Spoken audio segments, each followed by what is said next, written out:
Hai semua, hari ni jam di Cikgu kat. Bosan lah intro macam ni. Nanti tak ada orang tengok. Okay, fine. Nanti cikgu cepatkan video ni.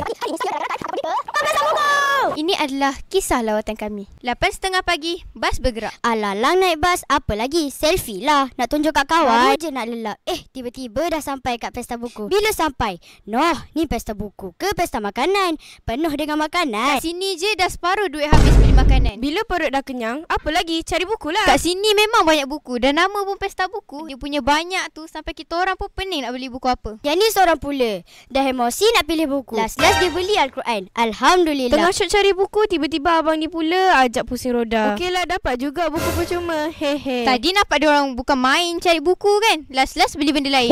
Kat sini juga kami sempat jumpa dengan Saiful Nang, orang Mesir, akak-akak cantik Dan kucing gegasi. Lepas tu kami kena paksa dengan cikgu interview pengunjung. korang tengoklah sendiri. Abang, hari ni abang beli buku apa? Wait a minute. Who are you? Beli buku Cahaya Untuk Ilahi dan Bila Patahnya Sayap. Akak beli buku apa?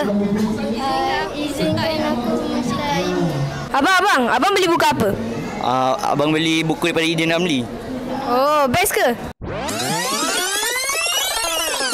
Kejap.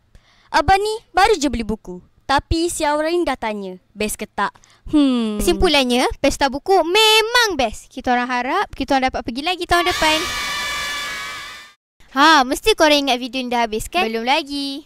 Lepas ke pesta buku, kami bergerak pula ke Kilang Berries. Sini ada banyak coklat. Patung buat coklat pun ada. Tengoklah muka masing-masing. Bukan main happy lagi ambil coklat. Tapi bila nak bayar, semua start gelabah. Takut duit tak cukup. Aiskrim dia pun sedap. Kacau lah misteri ni. Lagi sekali, aiskrim dia pun sedap. Lepas borong coklat, kita orang gerak pula ke Texas Chicken. Kat sini masing-masing dah jadi harimau kelaparan. Begitulah cerita lawatan kami pada hari ini.